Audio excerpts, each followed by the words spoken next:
함께 하실 성경은 요한복음 14장 23절에서 27절까지입니다. 교독하도록 하겠습니다. 예수께서 대답하여 가라사대 사람이 나를 사랑하면 내 말을 지키리니 내 아버지께서 저를 사랑하실 것이요 우리가 저에게 와서 거처를 저와 함께 하리라.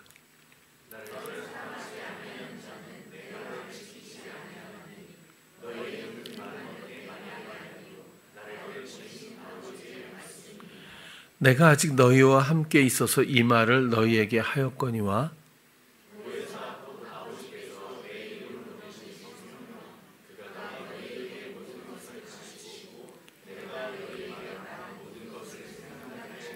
함께 평안을 너희에게 끼치노니 곧 나의 평안을 너희에게 주노라.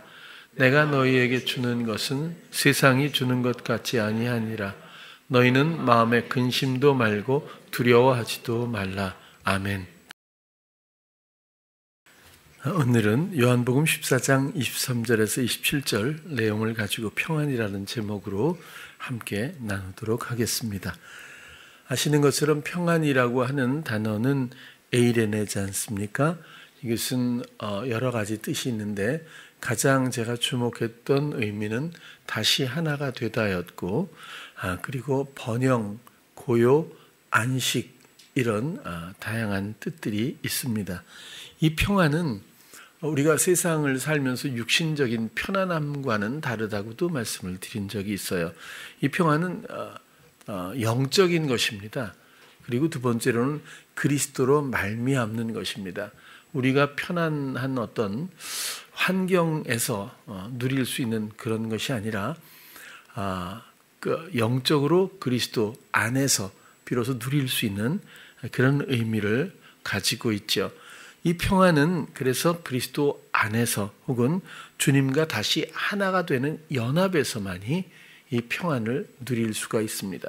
이 평안은 우리가 만들어내는 것이 아니라 예수님께서 평안을 우리에게 주시는 것, 끼치는 것, 그런 원리겠죠. 이 연합을 극명하게 보여주는 상징이 금등잔이죠. 그래서 이 촛대가 아니라 등잔일 텐데 이것이 정말 놀랍게도 하나의 금덩어리를 가지고 망치로 두들겨서 그렇게 7개, 6개의 가지를 가진 하나의 등잔, 총 7개가 되겠습니다만 금등잔이 한 몸처럼, 그리고 단순하게 해놓지 않고 살구나무 잎 같은 걸로 이렇게 정교하게 만들었더라고요.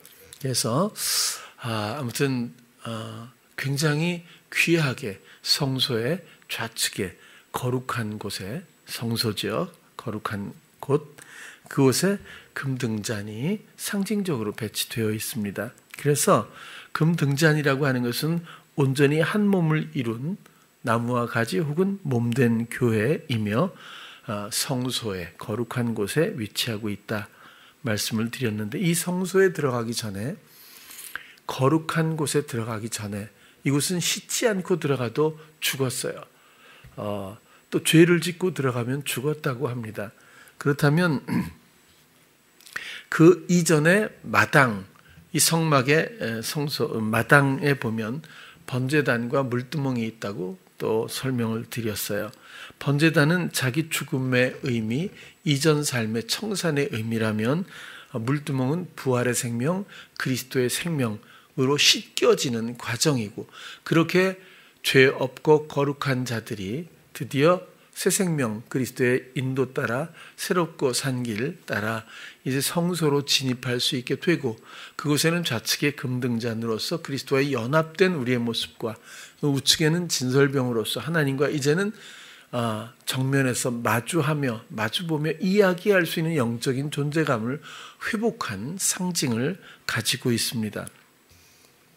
그렇다면은 무조건 성소에 들어가고 우리가 교회에 다닌다고 해서 그리스도하고 연합되었다는 어떤 보장이 없는데, 그렇다면 이 연합을 위해서, 평안을 위해서는 연합이 전제가 되고, 이 연합을 위해서는 자기 죽음과 그리스도의 부활의 생명에 또 합한 그 생명을 누리는 이 단계가, 있어야 하는데, 그러면 먼저 왜 이 평안으로 나가기 위해서 왜 먼저 자기 죽음 죽어야 할까? 이것은 당연히 죄 때문입니다.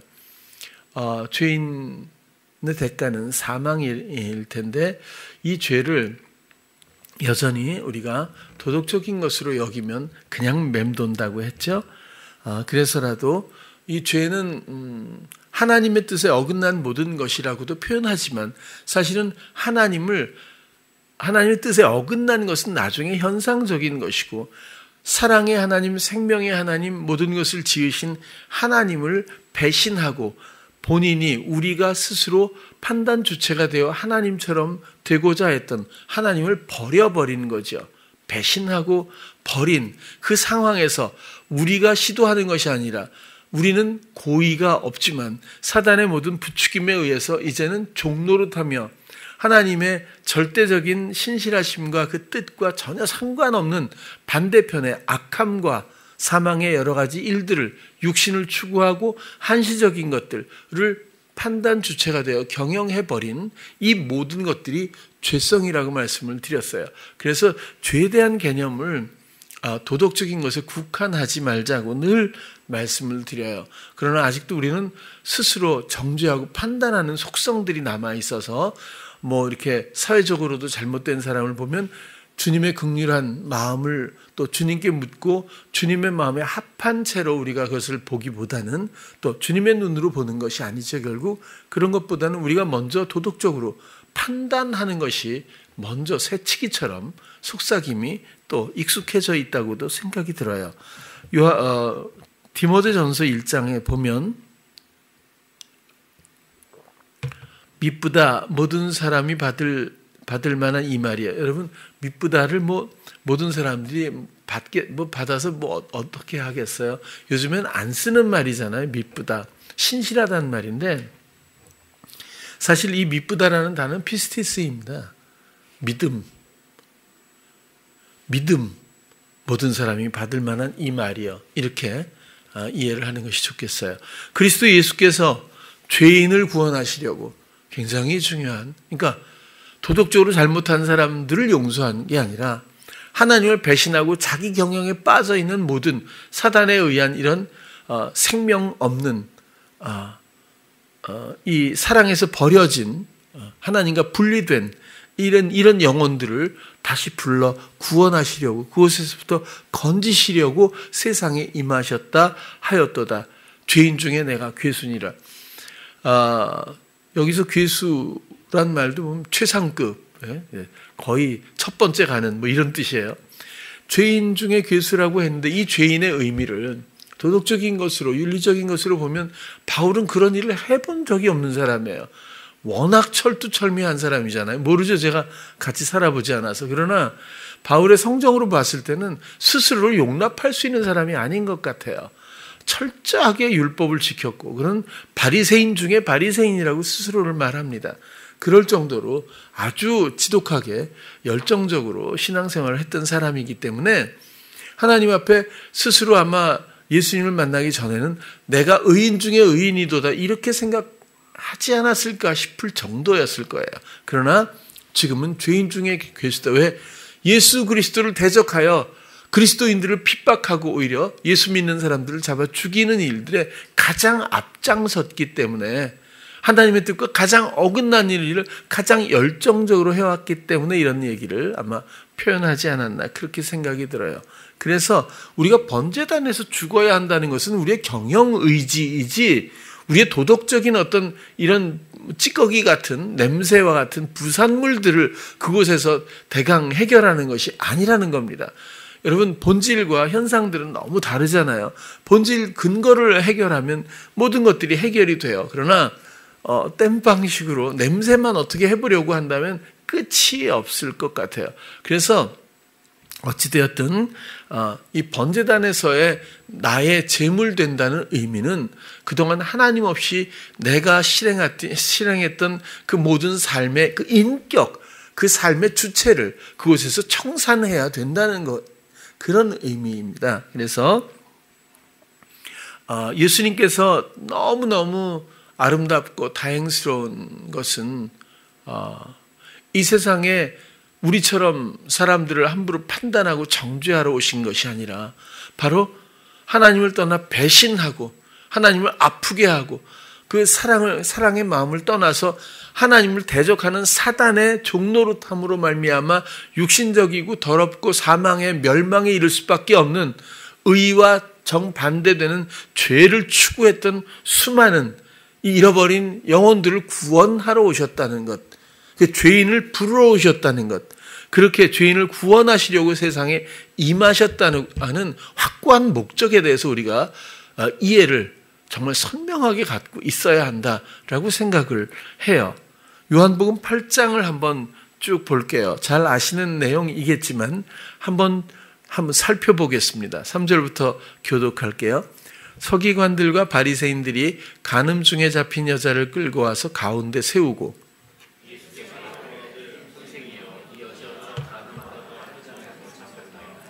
모세는 율법에 이러한 여자를 돌로 치라 명하였거니와 선생은 어떻게 말하겠나이까?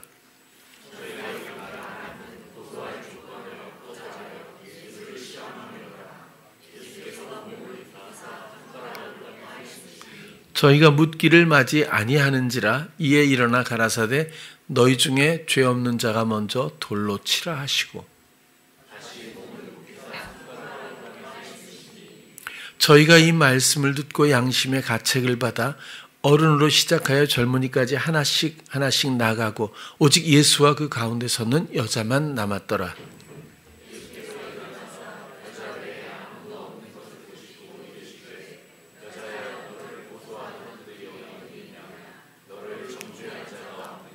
함께 대답하되 주여 없나이다.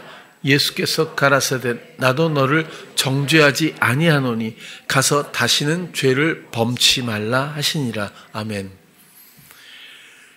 이 긴 구절에서 우리가 3절부터 보면 살펴볼 교훈들이 또 주목해야 될 부분들이 여러 보입니다. 먼저 3절에 보면 서기관들과 바리새인들이 담합을 해서 간음 중에 잡힌 여자를 끌고 왔다고 했는데 이것은 여기에 표현된 것처럼 예수님을 시험에 들게 하려고 하는 거죠. 올무에 묶어버리려고. 그러니까 어떤 답을 해도 예수님은 여기서 빠져나갈 구멍이 없이 그런 상황에 봉착했다라고 보여져요.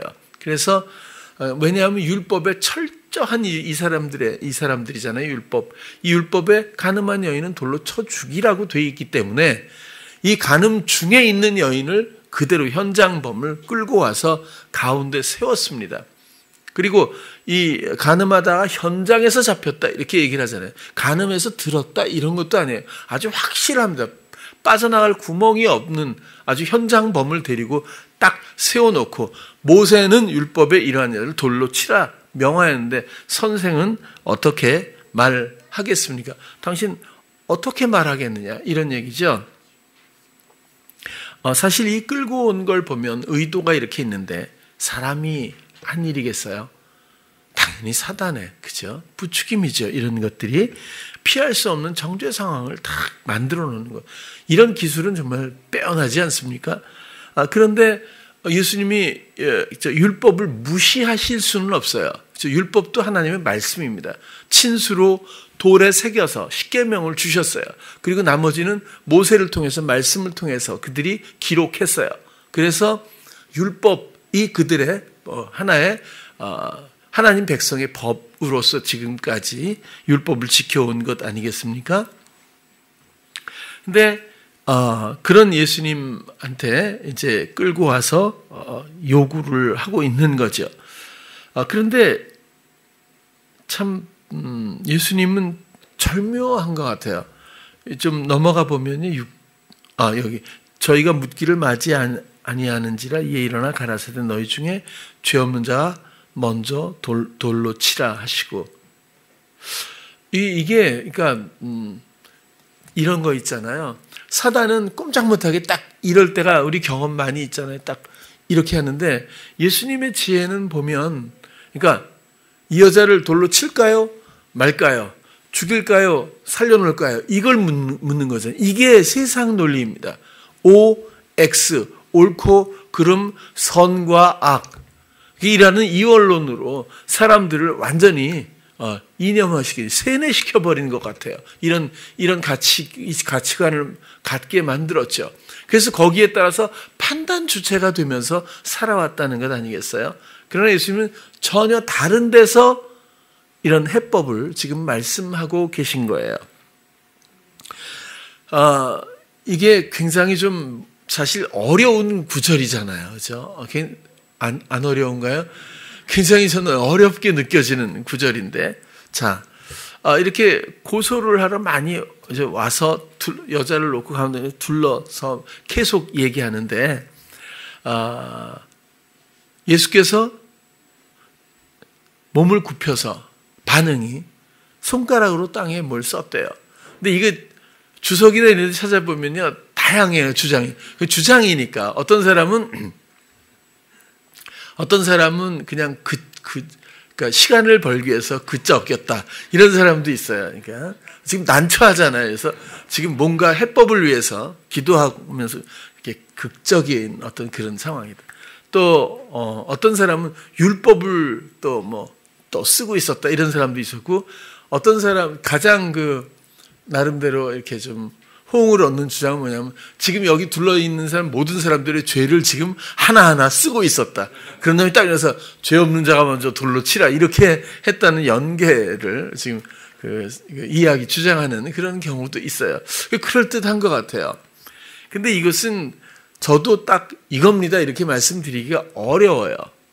근데 절 보고 만약에 답변을 해보라고 하면 일단 첫 번째로 감정이입이 이해하는데 굉장히 중요한 것 같아요. 유익한 것 같아요. 그래서 죄송하지만 내가 그 당시에 주님이라고 생각해보고 한번 해봤어요. 생각을 해봤더니 제 생각에는 괜히 난처해서 땅에 앉아서 땅에다 글씨를 쓰진 않으셨을 것 같아요. 그죠? 일단 그렇다면 땅이라는 단어를 찾아보니까요, 이 땅뿐만이 아니라 개라고 하는 단어인데요, 흙도 있어요. 땅, 흙, 그 다음엔 나라, 특별히 세상이라는 의미가 있더라고요. 그런데 제가 볼 때는 이 순간에 한 번도 자의로 말씀하지 않으신 예수님이 대면하여 하나님과 말씀을 나누지 않았을까요? 당연히 했겠죠. 그렇죠? 그리고 이건 시차가 없다고 봐요. 그러니까 하나님 뭐라고요? 아버지 답변을 지혜를 주십시오. 이런 시차가 없었다고 봐요. 저는. 그리고 이들이 데리고 온 모든 의도를 오자마자 몰랐겠어요. 세워놓고 이런 모든 구도에서 몰랐을까요? 그때 땅에다가 글씨를 쓰실 때 제가 볼 땐 그래요. 돌비, 종노릇하고 바로의 핍박 가운데 사단의 종노릇할 수밖에 없는 모든 영혼들을 예수 그리스도의 몸을 찢어 구출한 후에 하나님의 약속의 땅으로 데려가기 직전에 광야에서 구출한 다음에 돌에 친수로 말씀을 새겨서 모세에게 주었습니다. 그리고 지금은 우리 마음을 집으로 삼으셔서 우리의 마음에 하나님이 말씀이신 하나님이 거처를 삼고 계세요. 그래서 신비라는 얘기가 나오잖아요. 신비에 새김바 되었다 이런 얘기도 나오는데, 그렇다면 이 세상에 왜 서기관과 바리새인 하나님을 정말 공경하고 경배하고 그런 일에 종사하는 최우선적인 이런 사람들인데, 이 사람들이 몰려와서 하나님의 아들 몸을 입고 이 땅에 오신 이 예수 그리스도를 메시아를 알아보지도 못한 채 오히려 곤경에 처하게 하는 사단의 부추김에 종노릇하고 있는, 묶여있는 이 상황은 말씀이 없기 때문이죠. 하나님의 다스림이 상실됐기 때문입니다. 이 세상에 말씀 없음 때문이고 말씀이 모든 영혼들을 다스리지 않습니까? 그래서 저는 이 예수 그리스도께서 보여주신 이 모습이 이 세상에 친수로 말씀을 라고 하는 어떤 그런 의미가 있지 않았을까라고 생각이 들어요. 그 다음 일어나서 이 하나님은 우리 세상과 사람의 지혜하고는 전혀 다른, 정말 하나님의 지혜는 세상의 것이 아니지 않습니까? 그리고 여기서 먼저 죄 없는 자가 돌로 치라고 말씀을 하고 도로 앉아서 똑같은 일을 하시지 않습니까? 그러면 죄 없는 자가 먼저 돌로 치라, 이 말씀에 두 가지를 또 생각을 해보면, 첫 번째로는 이 세상에 죄 없는 자가 있겠느냐라는 거예요. 없다는 얘기죠. 그러니까 다 물러가지 않습니까? 근데 여기서 한 가지 주목해 볼 영적인 의미가 있어요. 뭐냐면 죄 없는 자가 먼저 돌로 치라. 여러분들 한번 상상을 해보세요. 지금 그런 일이 벌어지고 있다. 그럼 얼마나 이 바리새인들이 위선적이라고 해요. 그러니까 예수님도 그들을 막 독사의 자식들아 이렇게 할 정도로 위선에 대해서 엄청나게 분노하고 싫어하셨잖아요. 위선적인 사람들이었어요. 그러면 죄 없는 자가 먼저 돌로 치라 그러면 어떤 사람이 자신 있게 쳤을 거예요. 내가 볼 때는. 안 그럴까요? 왜? 그래야 내가 죄가 없잖아요. 죄가 없다고 스스로 여기고 또 우기던 사람들인데 돌을 놓고 갈 수 있다는 것은 이건 대단한 아주 의외의 장면이라고 보여져요. 이것이 하나님의 말씀의 다스림의 능력입니다. 우리가 말씀을 듣고 또 주님을 사랑하고 주님의 마음으로 통로가 되면 어떤 영혼이든지 그리스도의 능력과 영향력이 전달이 됩니다. 이 영혼들에게 말씀의 능력이 전달되었다고 보는 거예요. 제가 볼 때. 에고 에이미라고 해도 그냥 모두 땅에 엎드러지지 않습니까? 말씀의 능력입니다. 말씀은 그분 하나님이고.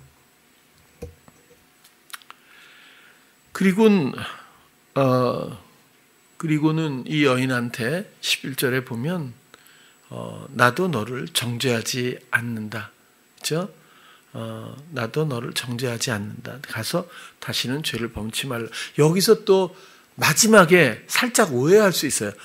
다시 가서 이제 육체관계, 간음 이런 거 하지 말라는 얘기구나. 이렇게 생각할 수 있다는 거예요. 근데 여기서는 하마르타노 이런 거는 하마르티아 이런 같은 단어들이잖아요. 이런 거는 하나님의 뜻에 어긋나서 의도치 않았지만 사단에 끌려 종노릇 가운데서 하나님의 뜻에 어긋난 일들을 다시 범하는 이 죄성에 다시 빠지지 말라는 그런 이야기를 해주고 있다고 그렇게 보여집니다. 예수님은 이 땅에 이렇게 죄인을 구원하러 오셨어요. 부르러 오셨어요. 이 세상에 의인이 어디 있겠어요? 하나님의 태어나면서부터 하나님을 듣고 하나님의 말씀을 순종하며 자의로 말하지 않은 그 모든 삶을 그리스도의 부활의 생명에 연합하여 살아왔던 이가 누가 있겠어요? 그러나 예수 그리스도는 그런 것들을 판단하고 정죄하러 오신 것이 아니라 비로소 구원하러 오셨다고 하는 기본적인 구원의 원리를 한 번 더 생각하면서 이런 선악 이원론적인 것을 요새 말씀드리는데 정말 지독한 거예요. 정말 이건 지독한 악의 근거들이라고 봐요. 이원론이라고 하는 것이 사랑 안에는 사실 이것도 없고 저것도 없잖아요. 그런데 뭐 옳고 그름 또 선하고 악하고 뭐 좋고 나쁘고 이런 것들이 우리가 정말 얼마나 쇠뇌되어 있는지 또 그런 판단 주체로서 사는 하나님처럼 그렇죠? 판단하고 있는 이런 모습들이 우리에게 죄성으로 남아있는 것이 얼마나 심각한 것인지 우리는 이런 것들을 번제단 앞에서 살아있는 채로 산제사를 드려야 마땅하다. 그런 거죠. 우리는 가끔 뭐 불교 이렇게 해도 막 대립이 될 때가 있어요. 내가 볼 때는 전체적으로 죄송합니다만 불교계에서 기독교를 증오하는 것보다는 이 기독교에서 불교를 싫어하는 쪽이 더 큰 것 같아요. 근데 이게 어디서부터 나왔을 거예요? 제가 볼 때는 이원론적인 거라고 보는 거예요. 하나님이 짓지 않은 영혼이 어디 있고 만물 가운데서 그렇잖아요. 이게 굉장히 큰 모순이라는 거예요. 그렇다고 우리가 스님들한테 잘해주자 이런 얘기도 아니죠. 어떤 목사님은 스 그러잖아요. 이제 님자 붙이지 말자고. 스들이 말이야 이렇게 하는데 그것도 그럴 수도 있겠지만 가능하면 이렇게 기본적인 개념에 빠지지 않았으면 좋겠어요. 가장 중요한 게 아까 참 드리고 싶은 말씀이 그거였어요. 율법은 정확한 거잖아요. 하나님 말씀이 그대로 법으로 지켜지게 돼 있고 지키라고 하신 거예요. 근데 예수님은 엉뚱하게 하셨어요. 뭐죠? 정해진 법이 있어요. 그러나 예수님의 이 지혜의 유연성은 우리가 주목해야 된다는 거예요. 성경에 이렇게 써 있기 때문에 뭐든지 그렇게 대입하려고 한다면 굉장히 단세포적인 반응이라고 저는 보는 거예요. 그게 아니라 성경은 우리에게 예수 그리스도를 증거하고 하나님의 이런 모든 사랑과 생명의 약속들에 대해서 다양한 장르로 우리에게 기록으로 남겨주고 성령의 감동으로 된 것이 틀림이 없죠. 그럼에도 불구하고 성경에 나와 있는 대로 적용하려고 한다면 좀 경직될 수 있다는 거예요. 성경은 그런 뜻에서 유익하지만 우리는 살아가며 그리스도와 동행하며 주께 묻고 그 순간에 주님의 주시는 지혜로 살아야지, 아니면 똑같이 이 여자를 죽일까요 말까 하면 죽이든지 말든지라고 하는, 뭘 해도 시험에 들 수밖에 없는, 두 개가 다 정답이 아닌 것에 걸려들 수밖에 없는 것이 우리의 처지라고 하는 거예요. 인생살이에서. 그러나 주께 물을 때 이 율법을 넘는 하나님의 속성들로 말미암은 지혜를 우리에게 주셔서 지식의 은사와 지혜의 은사 따라 우리가 마음에 감동하고 감사하며 표현할 수 있는 주님과의 관계가 우리 안에 있다는 것을 우리가 또 교훈으로 보아야 하지 않을까 싶었어요.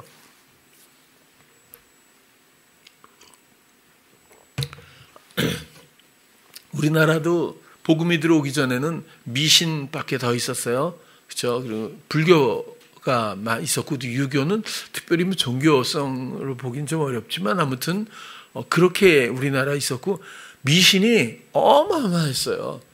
지금도 저는 선에 어렸을 때 보면 동네가 계속 돌아가며 구슬했어요. 병 아프면 굿하고, 사업하면 굿하고, 애기 이렇게 하면 굿하고, 계속 구슬했거든요. 무당이 굉장히 많았거든요.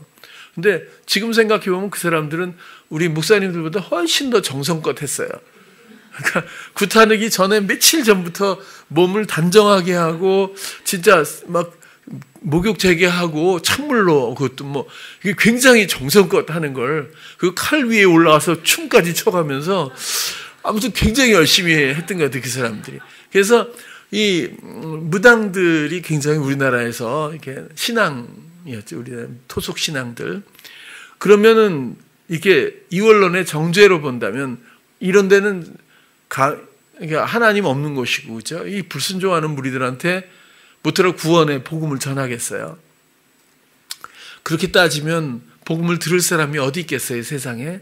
그래서 이렇게 괜히 미워하거나 판단하거나 이런 그런 기본적인 어리석음에선 우리가 좀 벗어났으면 좋겠는데, 어쨌거나 우리나라도 선교사님들 중에 첫 번째 순교자가 토마스라고 하는 분이었어요. 이분이 27살 때 들어와서 순교를 하셨거든요. 런던 대학을 나오고 결혼했다가 아내가 먼저 병사를 하고 중국에 먼저 갔었죠. 우리나라에 이제 복음을 전해야 된다고 생각을 했는데 1866년인가요? 병인 양녀 있었잖아요. 그 9명의 프랑스 신부가 있었는데 다 그 대원군이 쇄국 정치할 때 대원군 집권 3년 때 아무튼 수천 명의 그 천주교인들을 그때 색출해서 다 죽였잖아요. 그 쇄국 정책이 극에 달해 있을 때인데, 그러니까 외국에서는 굉장히 특히 프랑스라든지 이렇게 또 복음을 전하는 특히 이런 나라에서 굉장히 싫어했거든요, 우리나라를. 그게 제너럴 셔먼호가 대동강을 타고 들어온 거예요, 우리는. 그래갖고 대판 붙었어요, 전쟁이. 근데 게임이 안 된 거예요. 한국 군대하고 저기 함선하고 싸움이 게임이 안 돼갖고 초토화된 후에 함선이 유유히 대동강을 빠져나갑니다. 집중도가 높네요. 지금부터 이렇게 대동강을 빠져나가다 모래톱에 그냥 걸려버렸어요. 움직일 수가 없는 거예요. 그래가지고 이 조선 병사들이 실을 갖다가 불을 질러갖고 막 던져갖고 배를 불을 질러요. 거기서 토마스 선교사가 갖고 있던 성경을 막 뿌립니다. 막 이리 던지고 그 한 권은 꽉 갖고 있다가 체포가 되죠. 이제 포로가 되는데 그 강변에 딱 앉혀놓고 그 하필이면 박춘권이라고 박씨인데 그 병사한테 처형하라고 명령을 한대요. 박춘권이가 죽이려고 딱 처형하려고 그러는데 웃으면서 성경을 꺼내고 한문이었어요. 한자. 그래서 웃으면서 두 손으로 주고 그 다음에 기도하더래요. 기도하면서 한국말도 좀 배웠었거든요. 선교하기 위해서. 그래서 하나님, 지금 이 병사가 전혀 자기가 하는 일을 모릅니다. 하나님이 이 영혼을 불쌍히 여겨주시고 용서해 달라고. 그리고 내 영혼을 부탁합니다. 복음을 전하러 왔다가 제가 여기서 아버지께로 돌아갑니다. 하고 죽었어요. 그런데 이 박충건 씨가 성경인데 멋있잖아요. 하다가 몰래 가져갔어. 안 읽었어. 그리고 딱 집에다 놔뒀는데 조카가 읽었어요. 조카가 보고 이게 뭐지? 막 읽은 거예요. 읽었는데 이 조카가 나중에 중국에 가서 로스 선교사를 만나요. 그래갖고 최초로 우리나라 구약 성경을 한글로 번역을 해요. 그 사람이. 그리고 이 박충건 씨도 결국 보게 돼요. 그래갖고 평안도의 안주교회 장로가 되는 거예요. 이 사람이 나중에. 그런데 던진 것 중에 하나가 왜 서희가 제일 좋아하는 그런 의외성 같은 거 추가. 아무튼 딱 던졌는데 그걸 12살짜리가 딱 어떻게 주순 거예요. 제가 볼 땐 치원인의 친척인 것 같아. 최치량이라고. 학렬이 같은 것 같아. 최치원이하고 최치량 씨하고 그 당시 12살이었는데 그걸 집에 갖고 가서 또 이제 집에 가서 주는 거예요. 주니까 그걸 이제 받은 사람이 그걸 가지고 그걸 받아갖고 도배를 해버렸어요. 이 사람이 박영식이라는 사람인데 그걸 쓸 데가 없잖아요. 그러니까 다 찢어갖고 도배로 다 발랐어요. 근데 보게 되잖아요. 자꾸 도배를 잘못한 거지. 그래갖고 자기는 뭐 이렇게 해서 버린다고 생각을 했겠지. 아까우니까 도배를 해서 그걸 보고 은혜를 받아버려요. 그래갖고 거기 교회가 생긴 거예요. 그 교회가 무슨 교회인지 아세요? 1907년 장대현 교회가 된 거예요. 우리나라의 이 기독교의 부흥은 1907년 장대현 교회에서 시작한 거예요. 길선주 장로님으로부터. 이게 그 교회가 된 거예요. 그냥 토마스 선교사가 27살에 와서 그렇게 죽고 끝난 일이 아니라, 그렇죠? 이게 하나님의 방법은 정말 참 상상을 초월하는 것 같아요. 그렇게 해서 결국 장대현 교회로부터 부흥이 일어나기 시작하고, 지금도 가끔 부르잖아요. 2007년이면 그때 장대현 교회를 다시 재현하자고 막 크게 행사도 하고 그랬어요. 다시 한국의 교회가 그때 평양의 부흥으로 뭐 이런 행사도 하고 그랬는데, 어쨌거나 이렇게 무지했고 말씀이 없던, 하나님을 모르던 우리나라에, 물론 그 전에 이제 이렇게 조금 더 일찍 카톨릭은 들어왔지만 선교사님들의 많은 순교와 그리고 이런 순종으로 말미암아 죄인들을 불러주신 역사들을 우리가 가지고 있잖아요. 그래서 이원론적 사고라고 하는 것이 얼마나 부끄러운지 우리가 마음에서 많이 좀 지원했으면 좋을 것 같아요. 함부로 판단하고 정죄하는 것이 참으로 부끄럽지 않을까, 이런 생각이죠. 우리도 예수를 배척하고 그들을 살해하는 죄 가운데서도 하나님은 우리를 사랑하셔서 또 순교의 희생을 통해서 복음을 전해주셨다, 정리를 하고요. 오늘 본문을 다시 보겠습니다. 오늘 본문을 보면 사람이 나를 사랑하면 내 말을 지키리니 내 아버지께서 저를 사랑하실 것이요 우리가 저에게 와서 거처를 저와 함께 하리라. 넘어갈게요. 나를 사랑하지 아니하는 자는 내 말을 지키지 아니하나니 너희의 듣는 말은 내 말이 아니요 나를 보내신 아버지의 말씀이니라. 그리스도를 만나고 마음에서 그분과의 교제 가운데서 그분을 듣는다는 것이 복음에서 얼마나 정말 중요한 요소인지 본질인지를 너무 선명하게 반복해서 말씀해 주고 계세요. 24절에서 한 가지 좀 주목할 부분이 있는데 너희의 듣는 말은 내 말이 아니요 로고스거든요. 그러니까 자의로 말하지 않고 이 순간 하나님께 듣는 그 말의 의미 그리고 그대로 표현하고 있는 예수님의 이런 말씀에 대한 순종 가운데서 이 말이 내 말이 아니다. 그러니까 내 의지, 내 뜻이 아니다. 내가 스스로 하는 말이 아니다. 나를 보내신 아버지의 말씀이니라. 우린 번역이 이렇게 돼 있죠. 그러나 나를 보내신 아버지의 말씀 이렇게 돼 있는데 사실 원문을 보면요. 보내신 아버지까지가 끝입니다. 보내신이란 그 단어가 펜포고요. 아버지가 파텔이라는 단어예요. 펜포 파텔로 원문은 딱 끝나요. 다시 말하면 너희의 듣는 이 로고스는 내 흐레마 이 말이 아니야. 나를 보내신 아버지야. 이렇게 생각해 볼 수 있다는 거예요.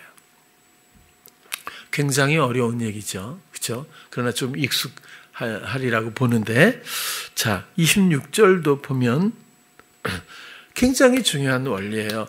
보혜사 곧 아버지께서 내 이름으로 보내실 성령 그가 너에게 모든 것을 가르쳐. 여러분 일부분이 아니에요. 모든 것을 가르쳐서 알게 하신다는 거예요. 가르치는 건 배우는 거잖아요. 그렇죠? 알게 하시거든요. 우리를 깨닫게 하고 그런 게 가르치는 거죠. 모든 것을입니다.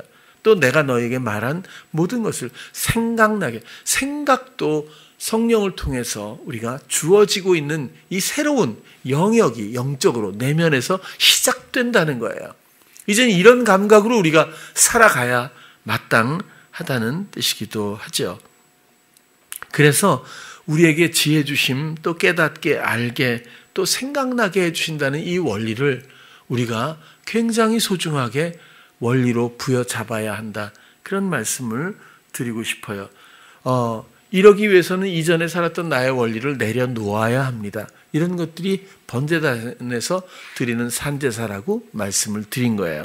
나는 얼마나 이런 나의 산제사, 나의 죽음, 그리고 그리스도의 부활의 생명으로 산다는 것은 바로 이거거든요. 생각 주시는 대로, 알게 하시는 대로, 가르치시는 대로, 깨닫게 하시는 대로, 믿어지게 하는 대로 내가 말하고 행하는 삶이 부활의 생명입니다. 왜? 그분의 뜻에 부합하기 때문에 의로운 생명이며 그는 거룩한 자입니다. 그래서 성소 안에 들어갈 자격이 생기지 그렇지 않고 성소에 들어가면 죽게 된다는 거죠. 그러면 나는 얼마나 나의 죽음과 부활의 생명을 누리고 있나를 적용적인 관점에서 한번 우리가 돌아본다면 첫 번째로는 내 말의 순도입니다.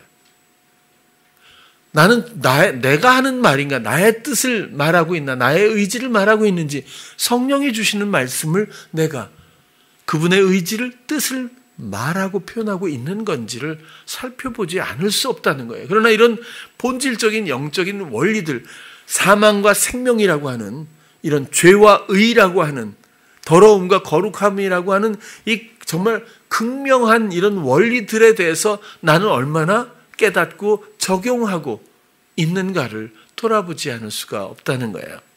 또 예수님께서 승천하시고 오순절에 마가의 다락방에 성령이 하신 일은 방언의 은사가 아니라 뭐 그것도 있었죠. 근데 그것이 중요한 것이 아니라 모든 이들이 내 뜻을 말하지 않고 나는 전혀 알지 못하는 성령의 뜻을 말하는 사람들로 바뀌었다는 겁니다. 그렇게 해서 삶이 바뀌는 겁니다. 이제는 내 뜻대로 사는 것이 아니라 성령의 뜻대로 사는데 오죽하면 말까지 언어까지 바뀌어버리는 이런 이제 더 이상 이전에 나는 없다는 겁니다. 이전에 내가 죽고 성령의 인도 따라 주장하심 따라 살아가는 부활의 생명의 거룩한 성도들이란 뜻이 아니겠나, 그런 말씀을 드리게 되는 거예요. 그래서 우리가 쉽게 하는 말을 쉽게 생각하지 않았으면 좋겠어요. 말하기를 더디하며 내가 과연 주님의 뜻에 부합한 생각나게 하고 알게 하시는 이 말을 하게 되는지, 우리는 말을 하면서 우리의 마음의 눈은 주님을 바라보고 소망하고 기대했으면 좋겠다는 뜻을 말씀드려요. 두 번째로는 생각이 수없이 떠오릅니다. 우리를 망쳤던 그 여태까지 받아들였던 모든 생각들, 내 생각인지 나를 옛사람으로 다시 회귀시키는 그런 또 육신에 근거한 익숙한 내 생각인지 혹은 성령이 주시는 생각인지를 분별하지 않고서는 영적인 삶, 거룩한 삶, 부활의 생명을 누리기가 어렵다는 거예요. 정말 이거는 어렵다는 말은 제가 너무 완화해서 지금 말씀드리는 정도예요. 그리고 이거 우리가 하는 거 아니에요. 그리스도시, 그러니까 우리 안에서 하시는 거, 성령이 하시는 거지. 내가 그러면 갈 길이 먼데, 난 들은 적이 없는데, 이러지 마세요. 전부 관심을 빼앗겨서 못 들은 거지. 그분은 처음부터 끝까지 말씀하고 계세요. 모든 우리의 감각 가운데 함께 계셔요. 오죽하면 집으로 삼으셨겠어요? 어디 나가지도 않는 방콕입니다. 진짜 그냥 여기 계세요. 하나님은 어디 갈 일도 없어요. 너무 사랑해서. 또 세 번째로 내 마음에 원하는 것을 내가 추구하고 시도하고 있는지, 주님의 원하는 것을 내가 하고 있는지의 분별입니다. 여러분, 이렇게 하면 그러면 난 할 말도 못하지, 내가 마음에 원하는 것도 못하지, 그럼 내 생각은 그러면 존중받지 못하지, 이렇게 생각하면 이 생각은 누가 주는지 한번 분별해 주시기 바라요. 이렇게 묘하게 타고 들어오지 않습니까? 합리적으로. 또 나의 의식과 지각이, 모든 감각이 하나님을 향하고 있는지, 이것이 세례 아닙니까? 이것이 부활의 생명입니다. 우리는 그저 모든 순간에 하나님의 지으심, 창조주이신 그분, 그리고 사랑이신 하나님, 생명이신 하나님, 지금도 모든 것들을 다스리시는 나의 하나님, 그 하나님의 관점에 대한 관심을 가지고 상황을 맞이하며 우리가 내면에서 교감할 수만 있다면, 여기에 관심을 가지면 반드시 생각이 납니다. 지식과 지혜의 은사가 반드시 주어지게 돼 있어요. 그때 현상, 상황은 이거 아니면 이거, X 아니면 O를 내가 선택해야 되는 이때에 주께 감각을 드리면 전혀 다른 지혜가 우리에게 주어집니다. 전혀 다른 길이 열리게 되기도 하지요. 주님은 우리를 그렇게 인도하시기를 원하세요.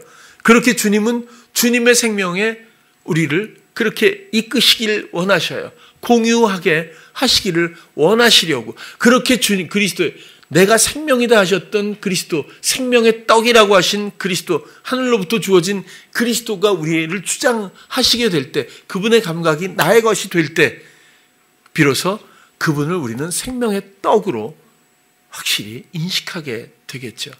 그 부활의 생명으로 사는 거룩한 성도라고 그때는 이해할 수 있게 되겠죠. 우리가 죄인 되었을 때 우리를 사랑하셔서 우리를 구원하신 우리 주님 앞에 이전 삶의 기쁜 포기가 있었으면 좋겠어요. 우리가 분별하려고 하는 마음에 소망이 있었으면 좋겠어요. 사단은 합리적인 생각을 통해서, 상황의 요구를 통해서 우리를 끝없이 시험합니다. 그러나 우리는 순간 거기에 말려서 오를 선택하려고 하는 순간 이미 옛날의 나의 모습으로, 옛사람으로 회귀해버리고 말죠. 또다시 종노릇으로 돌아가는 그런 형국이 되고 맙니다. 이런 것들을 분별할 의지나 힘이 우리에게 없어요. 오직 사랑이 하게 합니다. 그래서 우리가 먼저 사랑한 것이 아닌 사랑이신 예수 그리스도, 그분의 사랑이 우리에게 감각되며 우리가 그분을 사랑하게 되고, 그리고 또 성령께서 알게 하시고 또 지식과 지혜를 통해서 우리에게 놀라운 새로운 길, 피할 길, 이길 힘을 주시는 인도하심 가운데서 우리는 세상에서 영향받지 않고 관계할 것이 없는, 염려하지 마라. 27절에 그러시잖아요. 평안을 너에게 있으니, 이런 부활의 생명에서 비로소 우리가 평안을 말할 수 있는 거예요. 다시 하나가 이렇게 예수님과 된 다음에 우리가 고요할 수 있는 거예요. 요동치지 않을 수 있는 거거든요. 영향받지 않고. 우리는 진정한 하나님이 그토록 원하셨던 우리가 안식할 수 있는 겁니다. 그리고 영적인 번영이, 또 영적 번영을 통해서 이에 더하여 주시는 육신적인 번영까지 우리는 번영의 주체들이 될 수 있는 것이 하나님이 약속하신 축복이며 에이렌의 샬롬, 평안이라고 말씀을 오늘 드리고 싶었어요. 이런 평안이 우리 모든 사랑하는 성도님들 가운데, 삶 가운데 충만하시기를 축원합니다. 기도하겠습니다. 사랑의 주님, 오늘은 평안에 대해서 나누었습니다. 주님과 다시 하나가 되어 주님의 삶을 받아들인 모든 사랑하는 성도들이 이제는 주님으로 말미암는 유동치 않는 삶과 염려하거나 두려워할 필요가 없는 그런 안식과 고요와 번영, 이 모든 것들을 위해서, 우리를 위해서 대속해 주신 예수 그리스도, 그리고 우리를 지금도 돕고 있는 성령, 우리는 단지 이 모든 은혜에 관심을 가지고 우리의 모든 감각을 내어드리는 것뿐입니다.